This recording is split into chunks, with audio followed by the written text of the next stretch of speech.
Hello and thanks for tuning in to Quillbilly Garage. Today we are going to embark on a long overdue task. This is my 1970 Buick Skylark convertible that I've had for almost 15 years, but I've known this car since I was a kid. One of the people that I went to school with, their parents owned it since it was 1 year old. More on that maybe on another episode once I get this pulled out and cleaned up. But the sad thing here, this is a great car, but it's been parked here for an embarrassingly long time, maybe 2 or 3 years. I parked it at the end of one summer, and then the next summer or next spring I went out to get in it, and the key wouldn't turn. It's your typical GM. It's tilt column, ignition lock in the steering column, and I could not get it to turn. I tried wiggling the key. I tried turning the steering wheel left and right, thinking that maybe the lock was bound up. Like I say, when I parked it, there was no problem at all. A few months later, maybe 6 months later, nothing. So I'm not sure what it is yet. I don't know if it's a bad lock cylinder, or maybe if the ignition switch that's mounted down on the column, if maybe it is seized up. But as you can see here, no turn. If I wiggle the steering wheel back and forth, still no turn. So I'm in kind of a tight spot here, so a lot of this investigation will have to be done off camera, but I will make progress and add to this video as it progresses.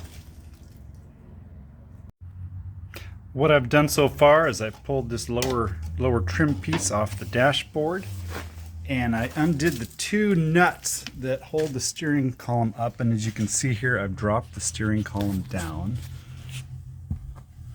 If you look in there, so we've got our ignition lock cylinder here.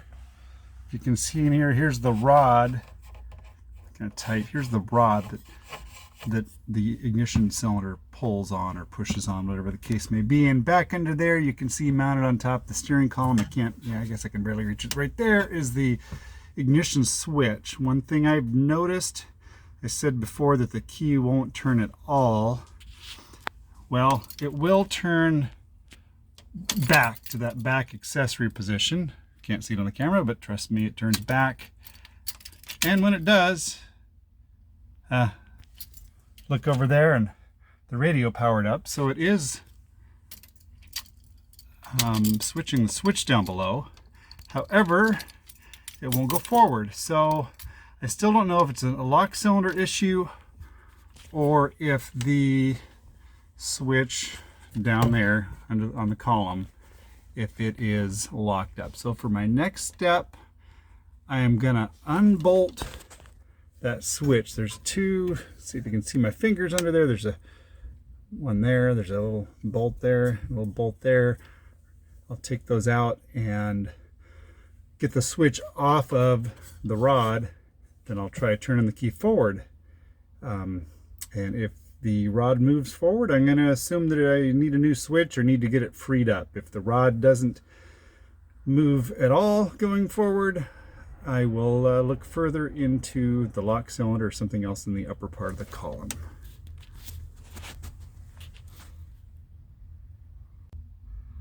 All right, I've got the ignition switch unscrewed. It takes a couple of these little, like sheet metal, not sheet metal screws, machine screws, I guess. They're 5/16 wrench, gets those. I learned something along the way, how to get the column down farther and prevent damaging something. So there's a little, where is it? There's a little wire that connects to the shift indicator, and I noticed that basically the whole weight of the column was hanging from that wire. So hopefully I didn't stretch it out or do too much damage, but I unhooked it, got the column to go down a little farther. Anyway, what I learned here is that it's not a bad ignition switch. I could move it freely back. Now that it's loose,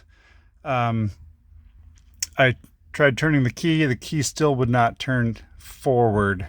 So I grabbed hold of this switch down there on the column And so again, since it's not bolted down, I could move it forward and backward, and it went through all the switches, even all the positions on the switch, and it even engaged the starter when I went the full extension of it. However, the whole time the rod wasn't moving. That was me moving the switch, again, this switch forward and backward with that rod fixed. So I'm not sure what my next step is. Do a little internet research, I think. Maybe it's a bad ignition lock cylinder, but I think you have to be able to get those to the forward accessory position to even get them out. So I'll do a little research and get back to it. All right, so I've got the steering column loosely back up in place. I just threaded the nuts on to leave it hanging there because I highly suspect that I might need to drop the column again. I didn't want to put everything back together. I did go ahead and hook up the little wire that connects the shifter to the shift indicator.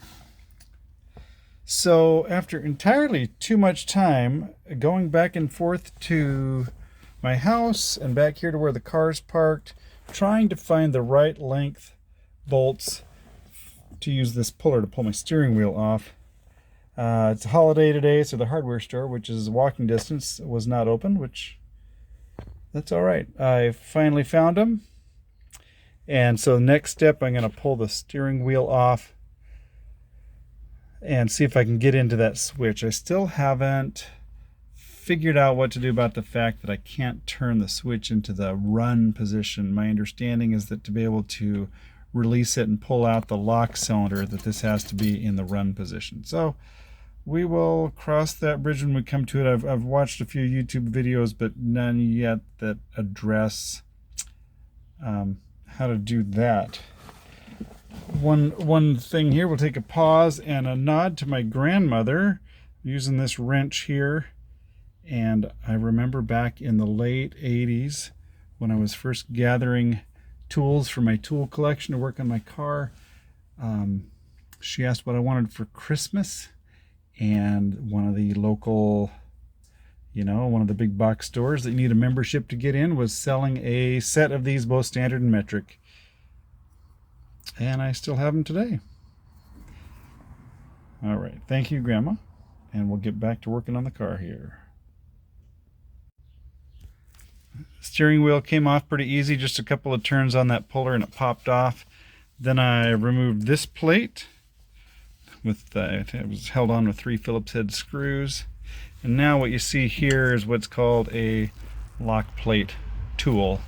This circle here, if you're not familiar with it, with all the little U-shaped notches, that is the lock plate.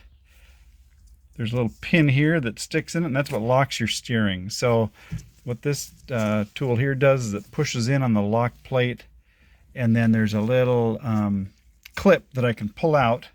Then I can undo the puller and that lock plate will come out. A couple benefits to that. One, you got to take that out to get down to do the job of getting the lock cylinder out. And also, even if I can't get the lock cylinder out today, I could, if I wanted to now, then put the steering wheel back on and be able to turn it. That was one of the most annoying things with this breakdown, is I couldn't start the car or move it. Towing it somewhere to get it worked on would have been problematic since I couldn't turn the steering wheel.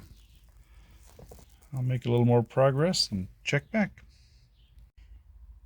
All right, that lock plate removal tool worked pretty slick. I was able to push down on it, pry off this little clip.